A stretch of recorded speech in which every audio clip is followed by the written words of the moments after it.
Hello everyone, welcome back to my channel Shiksha competition. और यहाँ पर हम करने वाले हैं प्रयोगवाद एवं नई कविता की रिवीजन।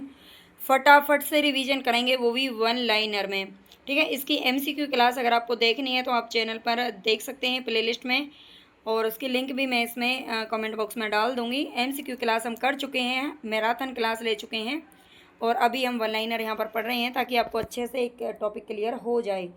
तो आपको ये वीडियो कंप्लीट देखनी चाहिए ताकि आपको पूरा फ़ायदा मिले। तो चलते हैं अपने फर्स्ट क्वेश्चन की तरफ। प्रयोगवाद की समय सीमा क्या मानी जाती है? तो प्रयोगवाद की सबसे पहले बात हो रही है 1943 से 1953, यानी कि 10 साल का इसका जो समय है वो 10 साल तक चला था, 1943 से 1953। आप जानते हैं 1943 में अज्ञे जी की जो तार सप्तक नामक जो पत्रिका थी, उसी से ही इसकी शुरुआत मानी जाती है। सेकंड क्वेश्चन है हमारे यहाँ पर, 1943 में अज्ञे के नेतृत्व में हिंदी कविता के क्षेत्र में एक नए आंदोलन का प्रवर्तन हुआ, जिसे अब तक विभिन्न संज्ञाएं प्रयोगवाद, प्रपद्यवाद, नई कविताएं आदि प्रदान की गईं। यह कथन किसका है? 1943 में अज्ञे के नेतृत्व में हिंदी कविता के क्षेत्र में एक नए आंदोलन का प्रवर्तन हुआ था। तो यहाँ पर हमारा ये जो कथन है किससे पूछा गया है? डॉक्टर गणपति चंद्र गुप्त जी का ये कथन है। प्रयोगवाद नाम सर्वप्रथम किसने प्रयोग किया था? तो ये नंद दुलारे वाजपेयी जी ने किया था। प्रयोगवाद ज्ञान से अज्ञान की ओर बढ़ने की बौद्धिक जागरूकता है, ये कथन किसका है? तो ये लक्ष्मीकांत वर्मा का है। प्रयोगवाद ज्ञान से अज्ञान की ओर बढ़ने की बौद्धिक जागरूकता है। इतना भी फास्ट नहीं चलना है कि आपको क्वेश्चन आपके दिमाग से निकल जाए, अच्छे से दिमाग में बिठा लेना इन क्वेश्चंस को। यहीं से ही आपके क्वेश्चन है जो पेपर में मिलेंगे आपको। प्रयोगवाद को नई कविता की संज्ञा किसने प्रदान की है? तो ये अज्ञे ने ही दी है 1951 ईस्वी में, जब उन्होंने दूसरा सप्तक निकाला था। ठीक है, दूसरा सप्तक निकाला था 1951 में, और इसी समय से जो नई कविता है इसकी प्रतीक पत्रिका के जून 1951 के अंक में इन्होंने नई कविता की संज्ञा इसे प्रदान कर दी थी। ठीक है, और प्रयोगवाद के जनक तो ये हैं ही। प्रयोगवाद को खाली बैठे का धंधा किसने कहा है? तो नंद दुलारे वाजपेयी जी ने कहा है। नंद दुलारे वाजपेयी जी ने प्रयोगवाद को क्या कहा है? खाली बैठे का धंधा कहा है। तार सप्तक शब्द का सर्वप्रथम प्रयोग नाटकों के संदर्भ में किसने किया था? तो ये भरत मुनि ने किया था। हिंदी साहित्य में तार सप्तक की परिकल्पना सर्वप्रथम किसने की थी? तो ये प्रभाकर माचवे और नेमी चंद्र जैन ने की थी। तार सप्तक की परिकल्पना इन्होंने सोचा था पहले कि हम ऐसा मतलब तार सप्तक के बारे में, लेकिन इसे अज्ञे जी ने एक पत्रिका का रूप दे दिया, और उसमें उन्होंने बिल्कुल जो हैं कवि थे उनको उसमें उन्होंने शामिल किया। ठीक है, हालांकि जो सोच थी वो इनकी थी। प्रयोगवाद को शैलीगत विद्रोह का नाम देने वाले आलोचक कौन है? तो ये हैं डॉक्टर नगेंद्र। अज्ञे का जन्म कब और कहाँ हुआ था? तो 1911 ईस्वी में देवरिया उत्तर प्रदेश में इनका जन्म हुआ था। अज्ञे का प्रथम काव्य संग्रह कौन सा है? तो यह है भग्नदूत। अज्ञे का प्रथम काव्य संग्रह भग्नदूत है। प्रयोगवाद और नई कविता का शलाका पुरुष किसे कहा जाता है? तो हीरानंद वात्स्यायन अज्ञे को ही कहा जाता है। प्रगतिवाद का पूछ लिया जाए तो वो किसको कहा जाता है? वो नागार्जुन को कहा जाता है। वात्स्यायन अज्ञे जब जेल में बंद थे तो उनकी रचना को अज्ञे नाम से किसने प्रकाशित करवाया था? तो ये करवाया था जैनेन्द्र कुमार ने। अज्ञे जी की असाध्य वीणा नामक लंबी कविता में विषय आधार क्या है? तो ये एम भाव का विसर्जन। अज्ञे जी की एक रचना है, लंबी कविता है असाध्य वीणा, और इसमें एम भाव का विसर्जन इसका जो है आधार विषय है। अज्ञे जी को अपनी किस रचना पर साहित्य अकादमी पुरस्कार मिला था? तो ये आंगन के पार द्वार पर मिला था 1964 ईस्वी में। अज्ञे की रचना है कितनी नाव में कितनी बार, इस पर कौन सा पुरस्कार इनको प्राप्त हो चुका है? तो ये ज्ञानपीठ पुरस्कार 1978 ईस्वी में इनको ज्ञानपीठ मिला था, कितनी नाव में कितनी बार, इसके लिए। और नेक्स्ट क्वेश्चन है हमारे यहाँ पर, मुक्तिबोध जी की एक साहित्यिक डायरी नामक रचना को किसने प्रकाशित करवाया था? तो ये श्रीकांत वर्मा जी ने करवाया था। गहन अनुभूति व तीव्र इंद्रिय बोध का कवि किसे कहा जाता है? तो ये मुक्तिबोध को कहा जाता है। गहन अनुभूति व तीव्र इंद्रिय बोध का कवि मुक्तिबोध को कहते हैं। अंधेरे में कविता आत्म संशोधन का अनुसंधान है, ये कथन किसका है? तो इंद्रनाथ मदान का है। अंधेरे में कविता आत्म संशोधन का अनुसंधान है, ये कथन किसका है? तो इंद्रनाथ मदान जी का है।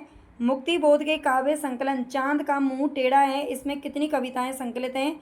तो 28 कविताएं इसके अंदर शामिल हैं। ठीक है, 28 कविताएं शामिल हैं, जिसमें ब्रह्म राक्षस एवं अंधेरे में ये फैंटेसी का पुट है।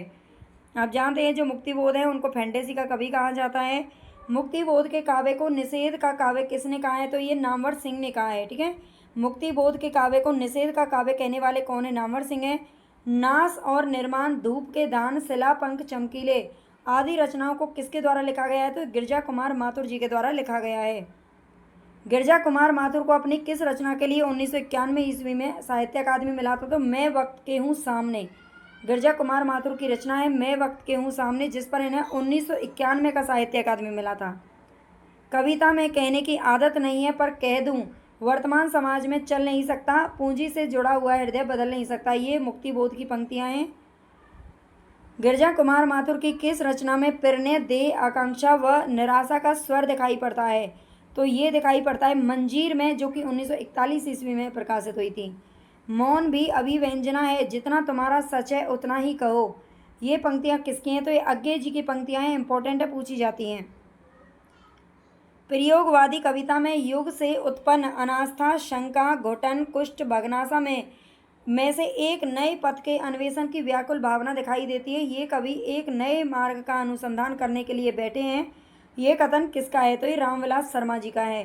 प्रयोगवादी कविता में युग से उत्पन्न अनास्था, शंका, घुटन, कुष्ठ, भग्नाशा इनमें से एक नए पथ के अन्वेषण की व्याकुल भावना दिखाई देती है, ऐसा रामविलास शर्मा जी कहते हैं।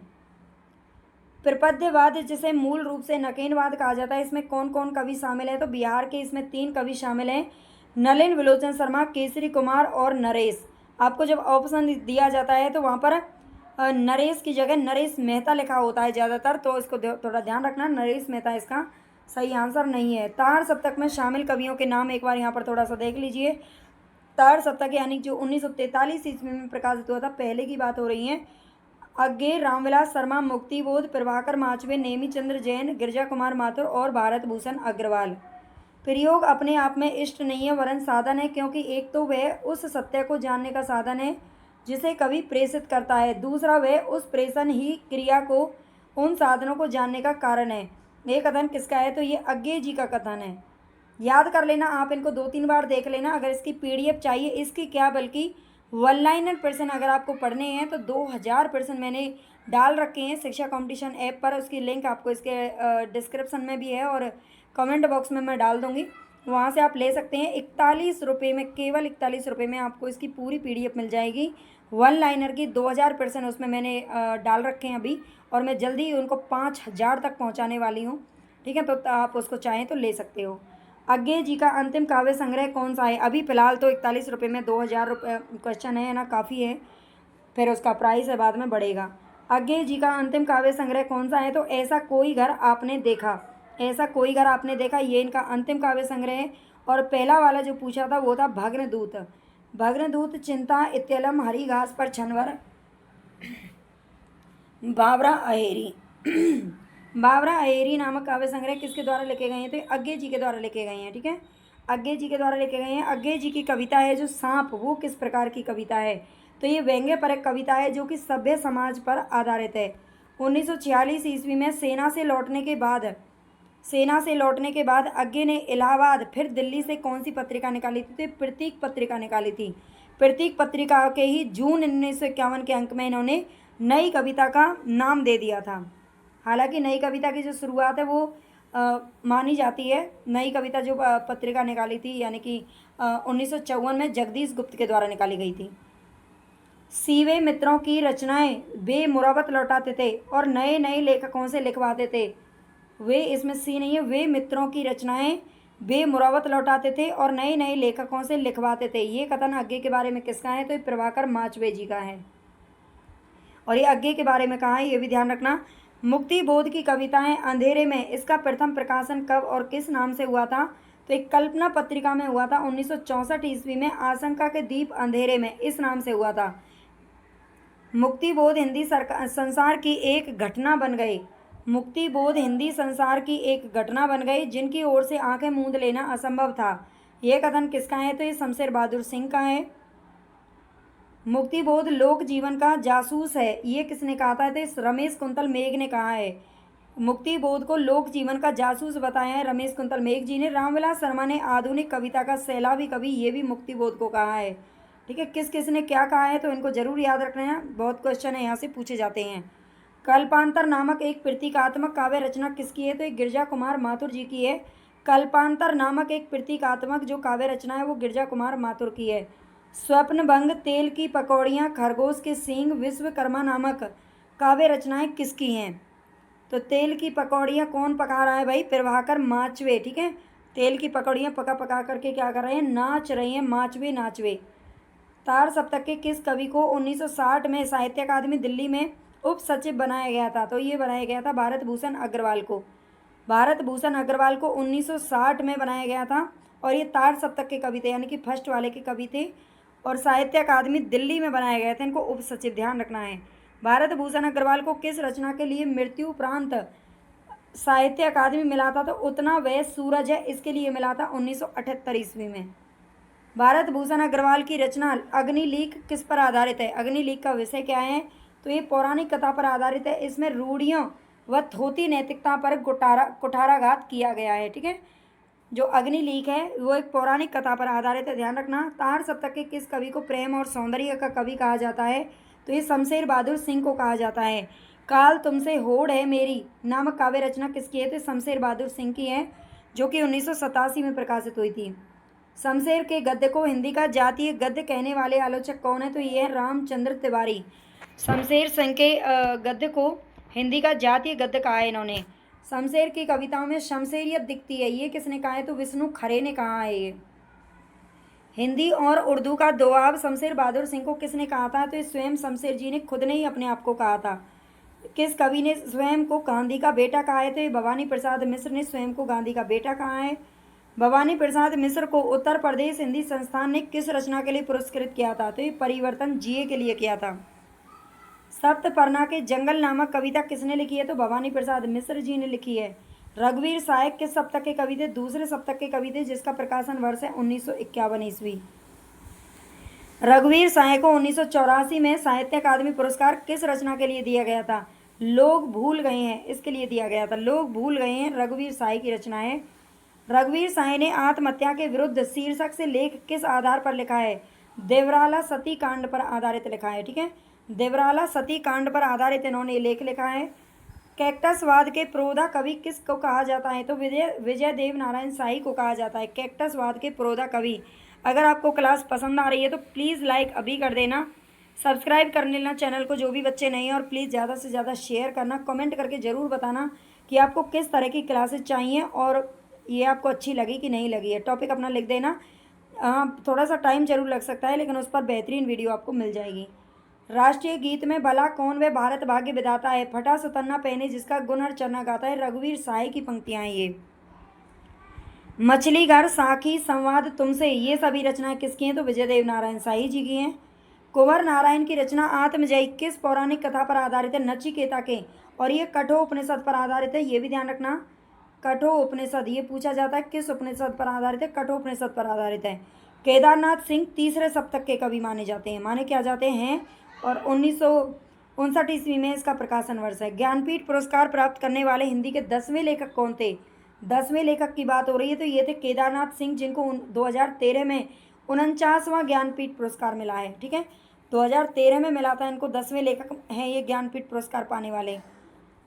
पागल कुत्तों का मसीहा नामक उपन्यास किसके द्वारा लिखा गया है? तो ये सर्वेश्वर दयाल सक्सेना जी के द्वारा लिखा गया है। पागल कुत्तों का मसीहा और सोया हुआ जल सड़क इन्हीं के उपन्यास हैं। बकरी लड़ाई अब गरीबी हटाओ, ये कृतियाँ किसके द्वारा लिखी गई हैं? तो ये तीनों के तीनों नाटक हैं सर्वेश्वर दयाल सक्सेना जी के।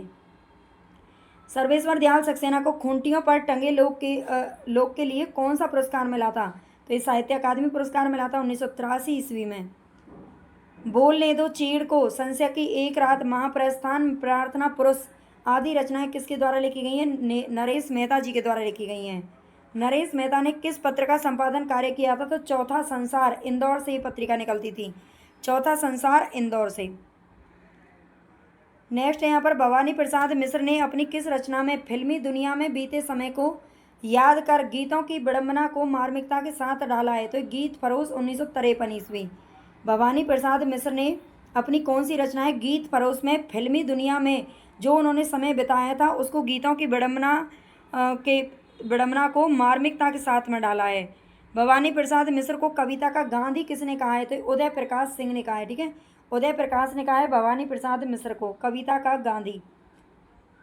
चुका भी नहीं हूँ मैं, ये काव्य रचना किसकी है? तो ये शमशेर बहादुर सिंह के। कुछ कविताएं, कुछ और कविताएं, काल तुमसे होड़ है मेरी, चुका भी नहीं हूँ मैं, ये सभी इन्हीं की कविताएं हैं। जी हाँ हुजूर मैं गीत बेचता हूँ, ये कम पंक्तियाँ किसकी हैं? तो भवानी प्रसाद मिश्र जी की हैं। सरस्वती के बाद सबसे अधिक चर्चित धर्मयुग पत्रिका का संपादन किसने किया था? तो ये धर्मवीर भारती ने किया था, मुंबई से। धर्मयुग पत्रिका किसकी है? धर्मवीर भारती के। धर्मवीर भारती किस सप्तक के सशक्त हस्ताक्षर माने जाते हैं? तो ये दूसरे सप्तक में शामिल थे। धर्मवीर भारती के गीतों में उदात्त यौवन की लालसा व प्यार की पीर है, ये कथन किसका है? विशंबर नाथ मदान का है।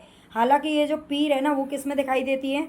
रीति मुक्त कवियों में दिखाई देती थी, रीति काल के में, है ना। और यहाँ पर ये धर्मवीर भारती में दिखाई देती है, ऐसा विशंबर नाथ मदान जी कहते हैं। डूबते, एक मिनट, ये मेहता नहीं है भाई, ये डूबते मस्तूल है ना। मैं यहाँ पे लिख देती हूँ इसको, सॉरी, डूबते मस्तूल। ठीक है, थोड़ा सा मिसप्रिंट हो गया है, माफ़ करना। डूबते मस्तूल, यह पथ बंधु था, समय देवता और नदी यशस्वी है, ये सभी काव्य रचना किसके द्वारा लिखी गई? तो ये भी नरेश मेहता जी की काव्य रचना है सारी।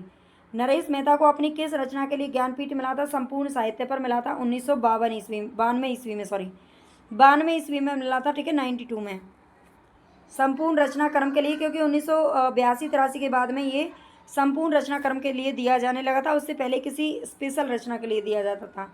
दिनमान और पराग नामक पत्रिकाओं का संपादन कार्य किसने किया था? तो ये सर्वेश्वर दयाल सक्सेना जी ने किया था। केदारनाथ सिंह के किस काव्य संग्रह में भूखे आदमी से लेकर रोटी नमक दूध खरीदने के लिए जाने वाले बच्चे का चित्र है? तो ये जमीन पक रही है, 1980 ईस्वी में आया था। केदारनाथ सिंह का की रचना है जमीन पक रही है, और इसमें भूखे आदमी से लेकर के रोटी नमक दूध खरीदने जाने वाले बच्चे का चित्र इसमें दिखाया गया है। कुंवर नारायण को ज्ञानपीठ पुरस्कार कब प्राप्त हुआ था? तो ये 2005 ईस्वी में हुआ था। तो अच्छा, अभी और क्वेश्चन है, मुझे लगा खत्म हो गए हैं। केदारनाथ सिंह छायावादोत्तर के सबसे अधिक सचेत कवि हैं, ये कथन किसका है? तो ये डॉक्टर बच्चन सिंह का कथन है। एक बार कमेंट करके ज़रूर बताइएगा कि आपको क्वेश्चन कैसे लग रहे हैं, क्योंकि ये वो क्वेश्चन है जो बहुत ही मेहनत से तैयार किए गए हैं। फ्रायड का काम सिद्धांत किस युग के कवियों के लिए प्रथम जीवन दर्शन बन गया? तो प्रयोगवाद के लिए बन गया। प्रयोगवादी को प्राइवेसी किसने कहा है? बच्चन सिंह ने कहा है। तार सप्तक के कवियों ने प्रयोगवाद के लिए किस शब्द का प्रयोग किया था? तो प्रयोगशील व प्रयोग शब्द का प्रयोग किया था तार सप्तक के कवियों ने। ठीक है, प्रयोगवाद तो अभी हमने ऊपर देखा था, किसने इसका सबसे पहले प्रयोग किया था? नंद दुलारे वाजपेयी ने किया था शायद, है ना। प्रयोगवाद को अति यथार्थवादी काव्य परंपरा कहा जाता है, कथन किसका है? तो गणपति चंद्र गुप्त का है। हिंदी में प्रयोगवादी आंदोलन अंग्रेजी के किस आंदोलन से प्रभावित है? तो न्यू सिग्नेचर से प्रभावित है। न्यू सिग्नेचर से प्रभावित है, वहाँ पर ये आंदोलन चल रहा था, और प्रयोगवादी आंदोलन इसी से प्रभावित है। प्रयोगवाद का सबसे बड़ा दोष क्या माना जाता है? लोक कल्याण की उपेक्षा। इन्होंने लोक कल्याण की तरफ ध्यान नहीं दिया था बस।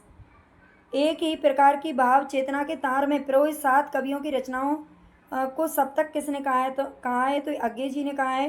प्रयोगवाद की सबसे मुख्य विशेषता क्या रही है? व्यक्तिवादी कविता की प्रचुरता और उपमानों की नवीनता।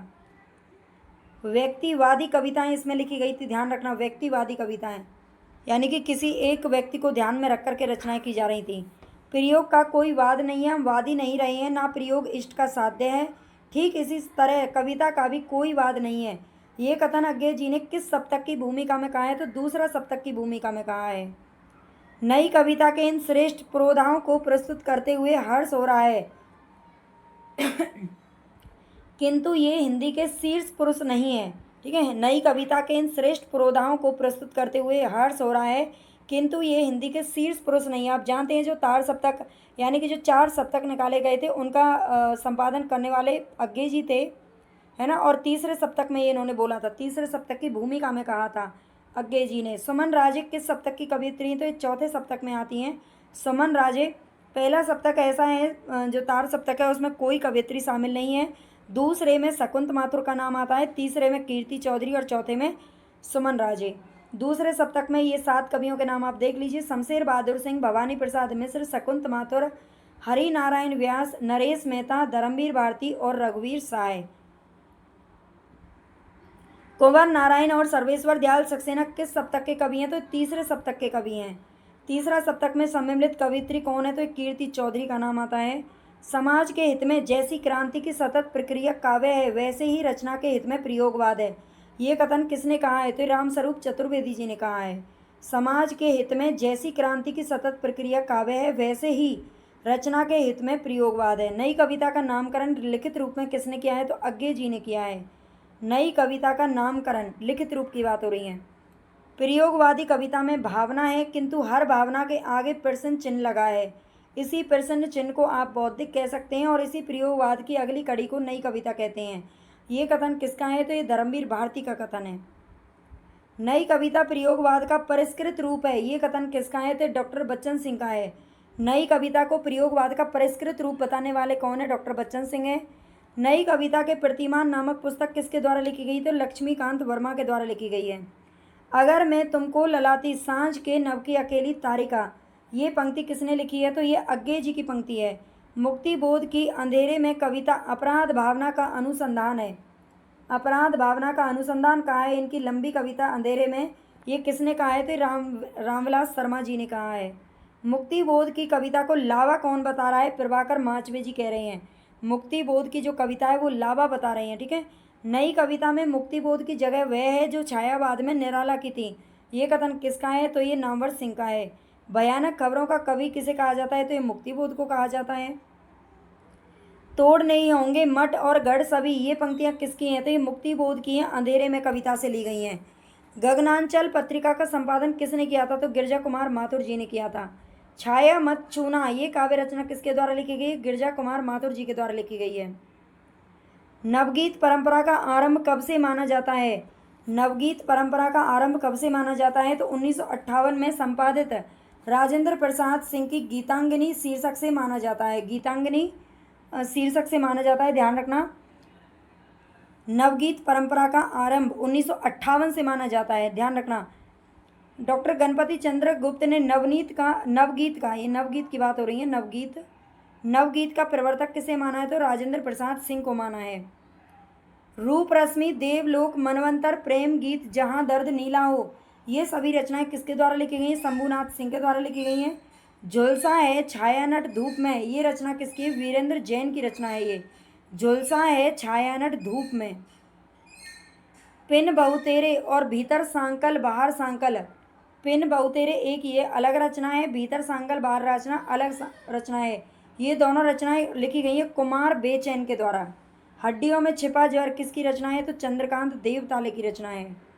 नवगीत हिंदी कविता की खोई हुई अस्मिता की तलाश है, ये कथन किसका है? श्री कृष्ण तिवारी का है। सीढ़ियों पर धूप में, ये रचना किसके द्वारा लिखी गई? रघुवीर साय के द्वारा लिखी गई है 1960 ईस्वी में।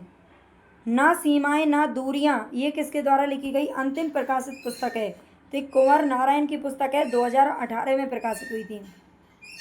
सोया हुआ जल और सड़क किसके द्वारा लिखे गए उपन्यास हैं? तो ये सर्वेश्वर दयाल सक्सेना के उपन्यास हैं। पागल कुत्तों का मसीहा, सोया हुआ जल और सड़क। एक काला जल नाम से भी एक रचना है जो कि उनकी है, वो गुलशेर खान सानी की है ना, क्या नाम है उनका? गुलशेर खान सानी है। सुबह के घंटे और खंडित यात्राएं, ये नाटक दोनों के दोनों किसके हैं? तो नरेश मेहता के द्वारा लिखे गए हैं। मुक्ति बोध एक अवधूत कविता नामक आलोचनात्मक कृति किसकी है? तो नरेश मेहता की एक कविता है, कृति है, आलोचनात्मक कृति है, ध्यान रखना। नरेश मेहता के किस रचना के लिए साहित्य अकादमी पुरस्कार दिया गया था? तो अरण्या के लिए दिया गया था 1988 ईस्वी में। अरण्या इन्हीं की रचना है, इस पर दिया गया था। भाई बोलते बोलते भी मुंह दुख गया है, एक बार लाइक ज़रूर कर देना सभी बच्चे। इतने सारे बच्चे देख रहे हैं, मान लो 100 200 1000 बच्चे भी देख रहे हैं तो मुश्किल से 2 4 10 20 50 लाइक आते हैं ना। ये गलत बात है, आप लोग किसी की मेहनत को नहीं समझते हैं, है ना। जबकि जो बहुत कुछ भी नहीं कर रहे हैं, बस एक डांस कर रहे हैं, मनोरंजन कर रहे हैं, उनको लोग इतना सपोर्ट करते हैं। लेकिन यार दिन रात हार गए, मतलब पढ़ा करके, लेकिन बच्चों को बिल्कुल भी दया नहीं आती, है ना। पढ़ने वाले बच्चे वो सभी, तो थोड़ा सा आप किसी की मेहनत को समझो, है ना। आप भी मेहनत कर रहे हो, कल को आपको भी इसका फल मिलने वाला है। केदारनाथ सिंह को अपनी किस रचना के लिए 1989 में साहित्य अकादमी पुरस्कार मिला था? तो अकाल में सारस के लिए मिला था। नालंदा और बख्तियार नामक कविता किसके द्वारा लिखी गई है? तो कुंवर नारायण के द्वारा लिखी गई है, नालंदा और बख्तियार। आप जानते हैं जो नालंदा विश्वविद्यालय था उसको ध्वस्त करने का जो काम था ना वो बख्तियार खिलजी ने किया था, ठीक है, इसलिए कविता लिखी गई है। कुंवर नारायण को उनकी रचना कोई दूसरा नहीं, इस पर कौन सा सम्मान मिल चुका है, कौन से सम्मान मिल चुके हैं, यानी 2 सम्मान मिले हैं इन पर, साहित्य अकादमी भी और व्यास सम्मान भी 1995 में मिले हैं, दोनों के दोनों, ठीक है, कोई दूसरा नहीं, इस पर साहित्य अकादमी और व्यास सम्मान दोनों मिले हैं 1995 में। इनका ईयर एक ही है। अनामिका की किस कविता में परेशान स्त्री की मनोदशा चित्रित हुई है? गलत पते की चिट्ठी, ठीक है, अनामिका की कविता है ये, गलत पते की चिट्ठी, इस पर परेशान स्त्री की मनोदशा व्यक्त की गई है। एक और आकाश में खोज, ये कविता किसकी है? तो ये प्रभा खेतान की कविता है, एक और आकाश में खोज। 7 भाइयों के बीच चंपा कविता किसकी है? 7 भाइयों के बीच चंपा, ये कविता किसकी है? तो ये है कात्यायनी की। लकीरें कविता किसकी है? तो मैत्रेयी पुष्पा की कविताएं रचनाएं। मैं शब्द हूँ और अनंत संभावनाओं के बाद भी, ये दोनों कविताएं किसकी हैं? मैं शब्द हूँ एक ये कविता है, अनंत संभावनाओं के बाद भी ये दूसरी कविता है, और ये दोनों की दोनों हैं जया जादवानी की। कविता जिनका हक, ये कविता किसकी है? कविता जिनका हक, ये नाम से ही कविता है, ये गीता श्री ने लिखी है। कविता जिनका हक, वो अपना हक ले रही हैं। मरजानी नामक कविता किसकी है? तो वर्तिका नंदा की है मरजानी कविता। प्यार लौटना चाहेगा, ये नीरजा माधव के पास, ठीक है, प्यार लौटना चाहेगा कहाँ पर? नीरजा माधव जी के पास। लौटा है विजेता नामक कविता किसकी है? अर्चना वर्मा की कविता है ये। राख अंधेरे की बारिश में, राख अंधेरे की बारिश में, ये कविता किसकी है? तो कात्यायनी के द्वारा लिखी गई है। सबूत क्यों चाहिए, बुनती आवाज़, ये दोनों कविताएं किसकी हैं? तो सुनीता जैन के द्वारा लिखी गई हैं। कविता में औरत, मरने की फुर्सत, ये दोनों कविताएं किसकी हैं? तो अनामिका की हैं ये दोनों की दोनों। आपको एक बार में याद नहीं होंगे, आपको 3-4 बार इनको याद करना पड़ेगा, सुनना पड़ेगा।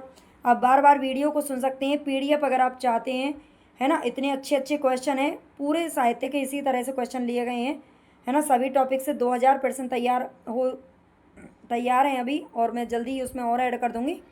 अगर आप चाहें तो 41 रुपये बस आपको पेमेंट करना पड़ेगा। देखो इतना छोटा सा अमाउंट है बस, है ना, और बहुत कुछ मैं आपको प्रोवाइड करा ही रही हूँ। वैसे भी यूट्यूब पर हमारी क्लास भी चलती है लाइव 11 बजे, उससे भी आप जुड़ सकते हैं। प्रभा खेतान की किस रचना में स्वतंत्र मुक्त अल्लड़ स्त्री का वास्तविक दर्शन मिलता है? तो कृष्ण धर्मा में। प्रभा खेतान की कौन सी रचना है जिसमें स्वतंत्र मुक्त और अल्लड़ स्त्री का वास्तविक दर्शन मिलता है? कृष्ण धर्मा है, ध्यान रखना। आओ खुली बयार, ये कविता किसकी है? राजेंद्र प्रसाद सिंह की है, आओ खुली बयार। शामियाने कांच के, ये कविता किसकी है? तो कुंवर बेचैन की रचना है, शामियाने कांच के। सोन मछली मनवसी, सोन मछली मनवसी रविंद्र भिरमर की रचना है, ठीक है, मछली भिरमर, दोनों इसमें एक जीव है, ध्यान रखना। रघुवीर साये जी ने अपनी कौन सी रचना अपने पिता को समर्पित करके लिखी है? हमारी हिंदी लिखी है। रघुवीर साये ने हमारी हिंदी जो रचना लिखी है वो अपने पिता को समर्पित करके लिखी थी। सर्वेश्वर दयाल सक्सेना के क्या कह के पुकारूं, इस नामक काव्य संग्रह में किस प्रकार की कविताएं संकलित हैं? तो प्रेम कविताएं प्रेम कविताएं इसके अंदर संकलित हैं, ध्यान रखना। क्या कह के पुकारूं, सर्वेश्वर दयाल सक्सेना का है ये, ध्यान रखना। हर एक छाती में आत्मा अधीरा है, ये पंक्ति किसकी है? तो ये मुक्ति बोध की है। हर एक छाती में आत्मा अधीरा है, ये पंक्ति है मुक्ति बोध की। सांप तुम सभ्य तो हुए नहीं, नगर में बसना भी तुम्हें आया नहीं, तब कैसे सीखा डसना विष कहाँ पाया। सांप तुम सभ्य तो हुए नहीं, नगर में बसना भी तुम्हें आया नहीं, तब कैसे सीखा डसना विष कहाँ पाई, ये पंक्तियां हैं वात्स्यायन अज्ञे जी की। इनकी जो सांप कविता है वो एक व्यंग्य परक कविता है। प्रयोगवाद की निर्झरनी कल कल छलछल करती हुई फ्रायडवाद से उपचेतन की रूह कुछ ग्रंथियों को मुक्त करती हुई दमित कुष्ठित आकांक्षा को मुक्त करती है, ये कथन किसका है? तो सुमित्रा नंदन पंत का है ये, ठीक है। प्रयोगवाद के बारे में जो एक कथन है वो सुमित्रा नंदन पंत जी का है। तो यहाँ पर हमारे क्वेश्चन कंप्लीट हो गए, कम से भी कम यहाँ पर 150-200 क्वेश्चन हम पढ़ चुके हैं प्रयोगवाद को। इसकी अगर आप चाहें तो MCQ क्लास भी देख लेना, लाइव में मिल जाएगी। जब आप लाइव सेक्शन में देखोगे तो कल ही प्रयोगवाद की क्लास ली थी, बहुत अच्छी है। नई कविता के भी करवा दिए हैं, है ना, 100 क्वेश्चन अलग से उसके भी करवा दिए हैं, प्रयोगवाद के भी करवा दिए हैं 100 प्रश्न, और बहुत ही कम समय में बहुत ही अच्छे प्रश्न हैं। अगर आप चाहें तो देख सकते हैं, ठीक है। और अगर इनकी PDF आपको चाहिए तो आपको कमेंट बॉक्स में लिंक मिल जाएगी ऐप की। आप एप्लीकेशन को डाउनलोड करके 41 रुपये में 2000 प्रश्न आप फटाफट से ले सकते हो। ठीक है, ओके, धन्यवाद। चैनल को सब्सक्राइब भाई ज़रूर कर लेना जो भी बच्चे नए हैं, चीज़ें याद हो जाएं। तो चलेंगे हम अपने फर्स्ट क्वेश्चन की तरफ। प्रगतिशील लेखक संघ की स्थापना भारत में कब और कहाँ हुई थी? प्रगतिशील लेखक संघ की स्थापना, ये भारत में बोल रहा है, इस चीज़ पर थोड़ा सा फोकस करिएगा। ये 1936 ईस्वी में लखनऊ में हुई थी, और इससे पहले 1935 में लंदन में हो चुकी थी, और ये 1935 में ही सबसे पहले विश्व की अगर बात करें तो ये फ्रांस की राजधानी पेरिस में हुई थी। सर्वप्रथम प्रगतिशील लेखक संघ की स्थापना कहाँ पर हुई थी? तो ये पेरिस में हुई थी। अच्छा, एक क्वेश्चन आ गया है, पेरिस में 1935 ईस्वी में हुई थी। ठीक है, मेरा ध्यान इसकी तरफ नहीं था, चलो कोई नहीं। प्रगतिवाद का सैद्धांतिक आधार क्या है? तो ये मार्क्सवाद इसका सैद्धांतिक आधार है। सुमित्रानंदन पंत के द्वारा लिखी गई युगवाणी रचना को खड़ी बोली का प्रथम प्रगतिवादी काव्य किसने माना है? तो ये डॉक्टर बच्चन सिंह ने माना है। नागा अर्जुन संस्कृति और मैथिली में किस उपनाम से कविताएं लिखते थे? तो ये लिखते थे यात्री उपनाम से। देश विदेश के तमाम कवियों की कविताओं का अनुवाद देश विदेश की कविताएं शीर्षक से किसने किया है? तो ये केदारनाथ अग्रवाल जी ने किया है। देश विदेश के तमाम कवियों की कविताओं का अनुवाद किया है किसने? केदारनाथ अग्रवाल ने। और किस शीर्षक से किया है? तो देश विदेश की कविताएं नाम से किया है। केदारनाथ अग्रवाल अपनी काव्य यात्रा के आरंभिक दौर में किस उपनाम से रचनाएं करते थे? तो ये बालेंदु उपनाम से करते थे। डॉक्टर बच्चन सिंह ने किस प्रगतिवादी कवि की कविताओं को नुक्कड़ कविता की संज्ञा दी है? तो ये नागा अर्जुन को दी है। हम पक्षी उन्मुक्त गगन के काव्य रचना किसके द्वारा लिखी गई है? तो ये सिमंगल सिंह सुमन जी के द्वारा लिखी गई है। अवध का किसान कवि किसे कहा जाता है? तो ये त्रिलोचन साहब को कहा जाता है। पिघलते पत्थर और राह के दीपक, ये दोनों मुक्तक काव्य हैं, और ये किसके द्वारा लिखे गए हैं? तो रांगे राघव जी के द्वारा लिखे गए हैं। हिंदी में सोनेट लिखने के लिए कौन प्रसिद्ध है? तो ये त्रिलोचन शास्त्री प्रसिद्ध हैं। कई दिनों तक चूल्हा रोया चक्की रही उदास, कई दिनों तक कानी कुतियाँ सोई उसके पास, ये पंक्तियाँ किसके द्वारा लिखी गई हैं? तो ये नागार्जुन जी के द्वारा लिखी गई हैं। नागार्जुन, त्रिलोचन शास्त्री, सिमंगल सिंह सुमन, रांगे राघव और केदारनाथ अग्रवाल, ये सभी प्रगतिवादी कवि हैं, इनका नाम याद रखना। प्रगतिवाद का शलाका पुरुष किसे कहा जाता है? तो ये नागार्जुन को कहा जाता है। युग की गंगा नींद के बादल जमुन जल तुम बोले बोल अबोल, हे मेरी तुम मार प्यार की थापें, ये सभी रचनाएं किसके द्वारा लिखी गई हैं? तो केदारनाथ अग्रवाल जी के द्वारा लिखी गई हैं। नेक्स्ट क्वेश्चन है यहाँ पर, भस्मांकुर नामक खंड काव्य किसके द्वारा लिखे थे? तो नागार्जुन ने लिखा है भस्मांकुर। नागार्जुन की खड़ी बोली में सर्वप्रथम प्रकाशित रचना कौन सी है? तो यह राम के प्रति, ये 1935 ईस्वी में इनकी सबसे पहली रचना प्रकाशित हुई थी, ये ध्यान रखना है। 1911 में हालांकि नागार्जुन जी का जन्म हुआ था, ये ध्यान रखना। हिल्लोल, जीवन के गान, योग का मूल, प्रलय सर्जन, मिट्टी की बारात, हम पक्षी उन्मुक्त गगन के, ये सारी की सारी रचनाएं किसकी हैं? तो ये हैं सिमंगल सिंह सुमन की। माझी ना बजाओ बंसी मेरा प्रण टूटता, यह पंक्ति किसके द्वारा लिखी गई है? तो केदारनाथ अग्रवाल जी के द्वारा लिखी गई है। रांगे राघव का मूल नाम क्या था? तो ये त्र्यंबक वीर राघवाचार्य था। समय सूर्य तथा अधेरे का कवि किसे कहा जाता है? तो रामधारी सिंह दिनकर जी को कहा जाता है। अगर आप चैनल पर न्यू हैं तो आप MCQ क्लासेस भी देख सकते हैं, प्लेलिस्ट में देख सकते हैं। एक से एक बेहतरीन क्लास MCQ फॉर्म में भी और वन लाइनर में भी आपको मिल जाएगी। जन जन में जो ऊर्जा भर दे मैं उद्गाता हूँ उस रवि का, ये पंक्तियाँ किसकी हैं? तो ये नागा अर्जुन की पंक्तियाँ हैं, ध्यान रखना। जन जन में जो ऊर्जा भर दे मैं उद्गाता हूँ उस रवि का, हमारे साहित्य का नारा कला के लिए नहीं बल्कि संसार बदलने के लिए, ये मुंशी प्रेमचंद जी का कहना है। और ये इन्होंने कब कहा था? 1936 ईस्वी में, जब लखनऊ में प्रगतिशील लेखक संघ की स्थापना हुई थी और उसकी जो पहली मीटिंग हुई थी उसमें ये अध्यक्ष बने थे, और तब इन्होंने ये नारा दिया था।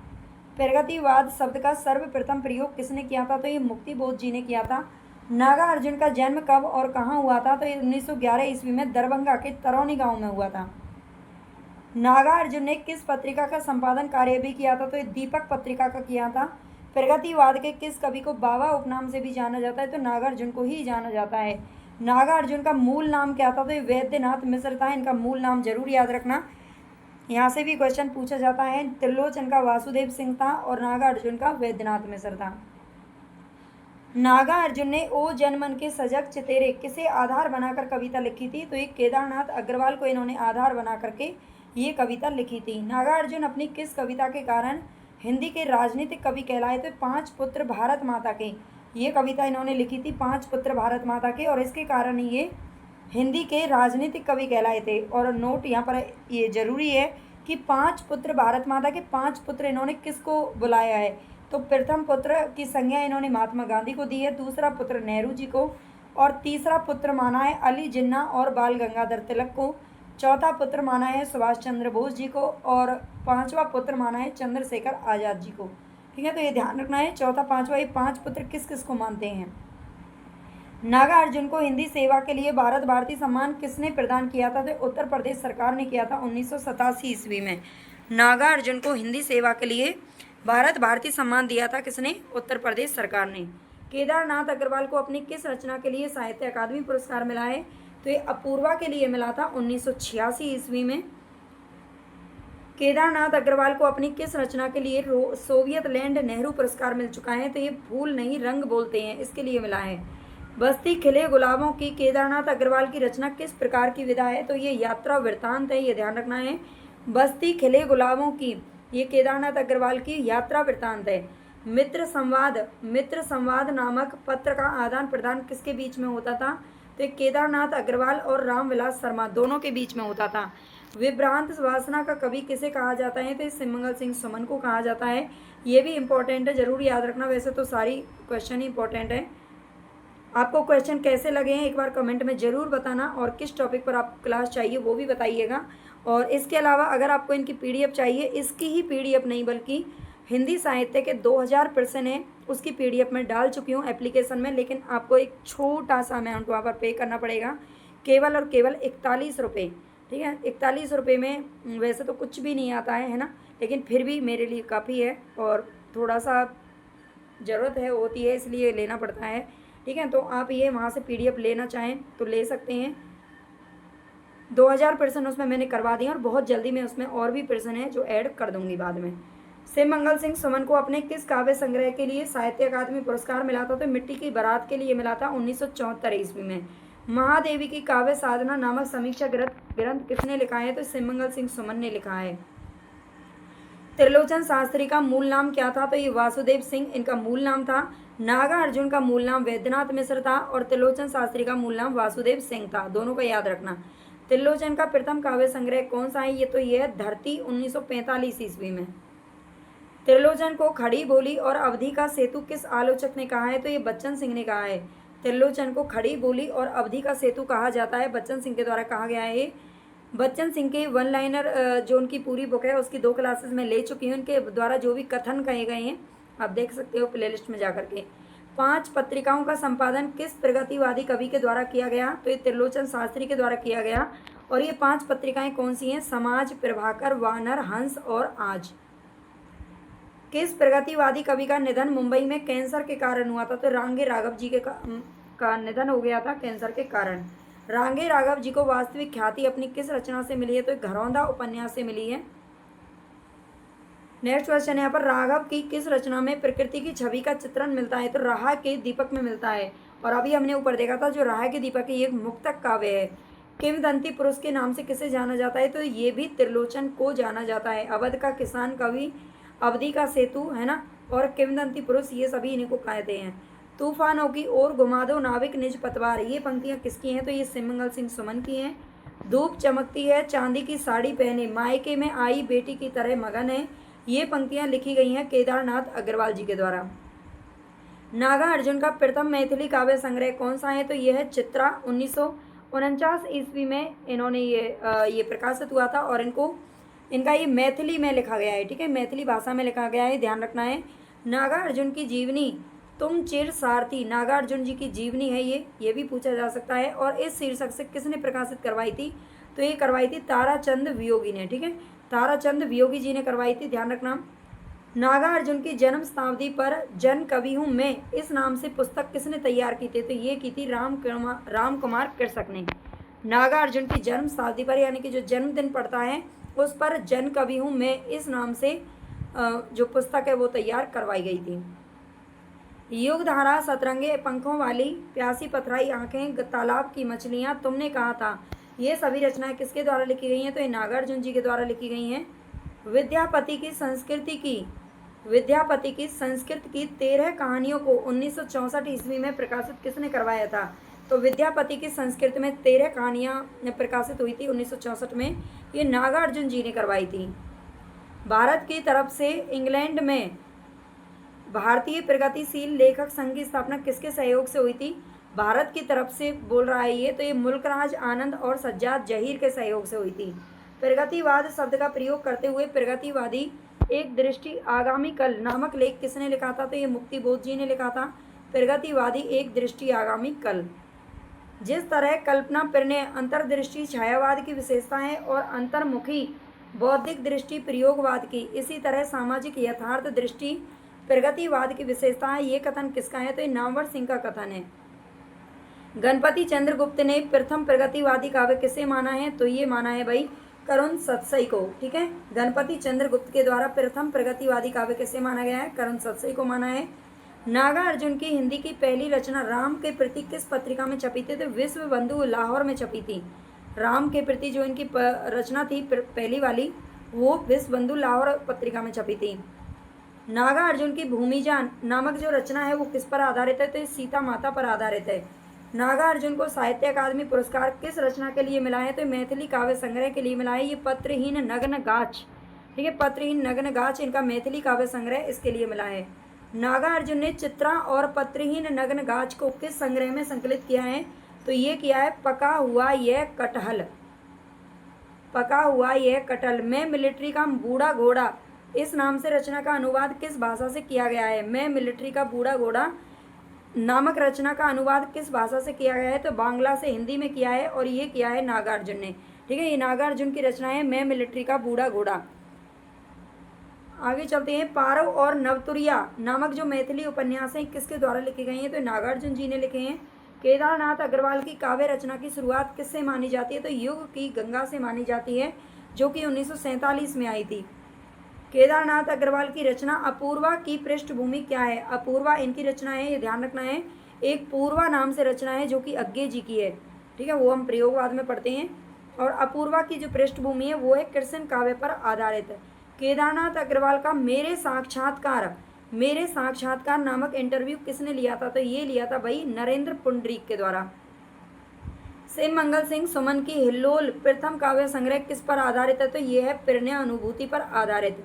किस प्रगतिवादी कवि को पद्मश्री और पद्म भूषण भी प्राप्त किया जा चुका है? तो ये शिव मंगल सिंह सुमन को दिया जा चुका है।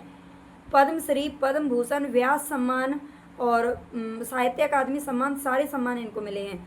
त्रिलोचन शास्त्री का जन्म कब और कहाँ हुआ था? तो ये हुआ था 1919 में सुल्तानपुर उत्तर प्रदेश के अंदर। हिंदी में सोनेट का प्रवर्तन कब हुआ था? सोनेट के जो प्रवर्तक हैं वो माना जाता है त्रिलोचन को, और त्रिलोचन की जो रचना है दिगांत, दिगंत भी बोलते हैं इसको, दिगांत रचना है। दिगांत रचना 1957 ईस्वी में इससे सोनेट का प्रवर्तन हुआ था।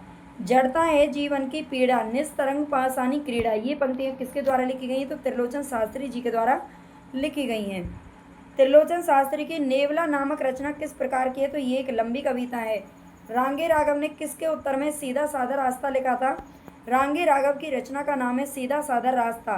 और भगवती चरण वर्मा का एक उपन्यास है टेढ़े मेढ़े रास्ते इस नाम से। ठीक है, और इसके उत्तर में ही सीधा साधा रास्ता लिखा गया था। नागार्जुन ने अपनी किस कविता के संदर्भ में लिखा है कि यह तो नागार्जुन साहित्य का मैनिफेस्टो है?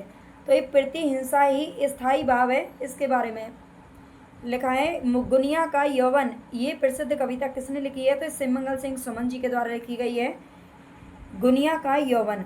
अजय खंडर, मेधावी और पांचाली, ये 3 आख्यानात्मक काव्य किसने लिखे हैं? तो रांगे राघव जी के द्वारा लिखे गए हैं।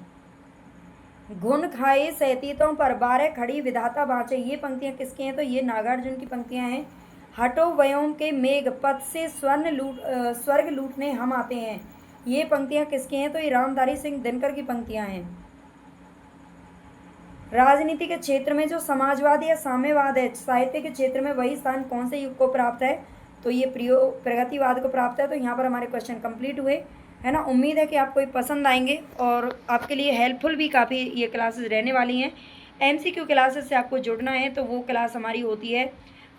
वैसे तो MCQ की और भी बहुत सारी क्लासेस होती हैं, लेकिन इस समय एक 5 बजे या 5:30 6 बजे के बीच में मैं क्लास डालती हूँ। तो ये भी बहुत इंपॉर्टेंट टॉपिक होती हैं। और इसके अलावा हमारी 11 बजे लाइव क्लास चल रही है, तो उससे भी आप जुड़ सकते हैं। टेलीग्राम चैनल आप ज्वाइन कर सकते हैं, कमेंट डिस्क्रिप्शन में आपको लिंक मिल जाएगी।